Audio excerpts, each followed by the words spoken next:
Shalom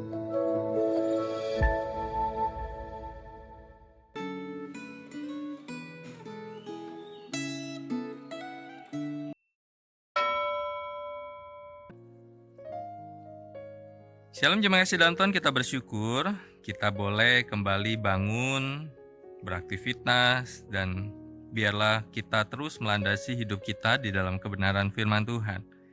Dan hari ini firman Tuhan dari Renungan Gema, dari Renungan Gema 22 April 2026 dengan tema Rencana Tuhan Digenapi, yang terambil dari 1 Tawarik pasal yang ke-12.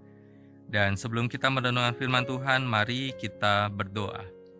Tuhan, kami rindu untuk terus berjalan bersama dengan Tuhan melalui kebenaran firman Tuhan.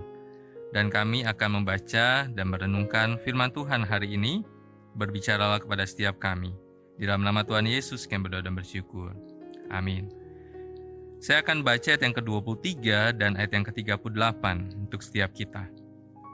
Inilah jumlah tentara yang siap berperang yang datang kepada Daud di Hebron untuk menggeser kedudukan raja dari Saul kepada Daud sesuai dengan titah Tuhan. Ayat yang ke-38, semuanya itu prajurit-prajurit, orang-orang yang siap memberi bantuan dalam barisan tempur. Mereka datang ke Hebron dengan tulus hati untuk menobatkan Daud menjadi raja atas seluruh Israel.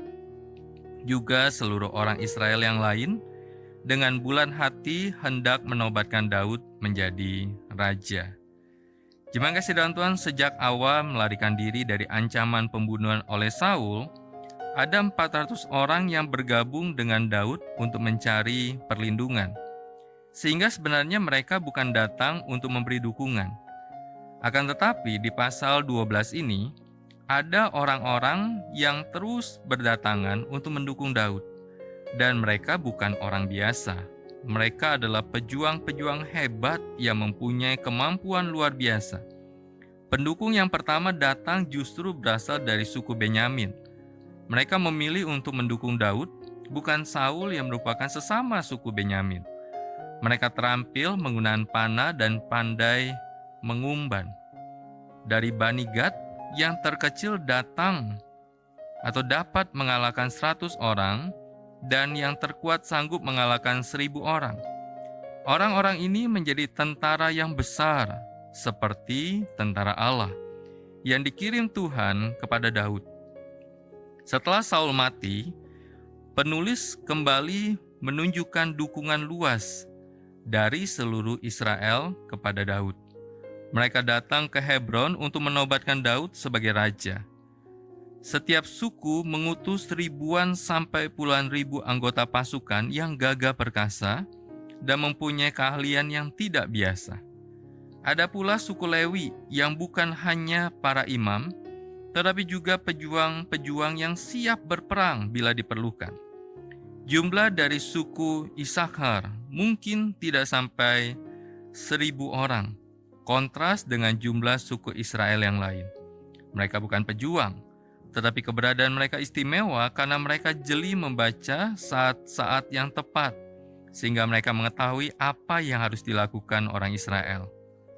Dengan demikian, lengkaplah kebutuhan sebuah kerajaan yang diberkati. Raja yang diurapi Tuhan, para imam, orang-orang berhikmat, dan pejuang yang gagah perkasa. Narasi di pasal ini memperlihatkan cara Tuhan menggenapi rencananya pada waktunya. Banyak orang ingin mewujudkan rencananya sendiri. Akan tetapi, rencana manusia yang di luar kehendak Tuhan tidak akan berhasil. Saul terus berusaha membunuh Daud karena dia tidak mau kehilangan tahtanya. Akan tetapi Tuhan terus mengirimkan semakin banyak pendukung kepada Daud. Saat Saul tewas, seluruh orang Israel secara aklamasi mendukung Daud dengan penuh sukacita. Bacaan Alkitab hari ini mengingatkan kita untuk mencari kehendak Tuhan sebelum membuat rencana. Keinginan manusia bisa berasal dari hawa nafsu yang tidak bijaksana. Tanpa hikmat Tuhan, keinginan itu bisa menjadi perbuatan yang tidak diperkenan Tuhan. Keinginan yang tidak sesuai dengan kehendak Tuhan mungkin bisa tercapai, tetapi tidak akan membawa damai sejahtera dalam hati kita. Bukankah damai sejahtera lebih berharga daripada kesenangan sementara? Mari kita berdoa.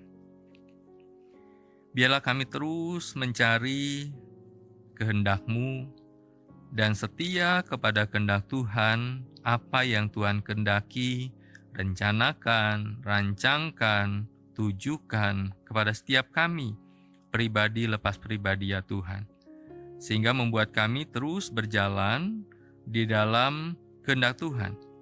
Sehingga kami memiliki damai sejahtera ketika kehendak Tuhan itu terwujud. Tuhan nyatakan kepada kami. Terima kasih Tuhan untuk firman-Mu hari ini yang mengingatkan kami betapa Allah yang menyertai dan menuntun dan menggenapi rencana-Mu dalam hidup Daud, termasuk dalam hidup kami. Terima kasih Tuhan, dalam nama Tuhan Yesus kami berdoa dan bersyukur. Amin. Senantiasa jaga iman kita, senantiasa jaga imun kita, Tuhan Yesus memberkati kita. Amin.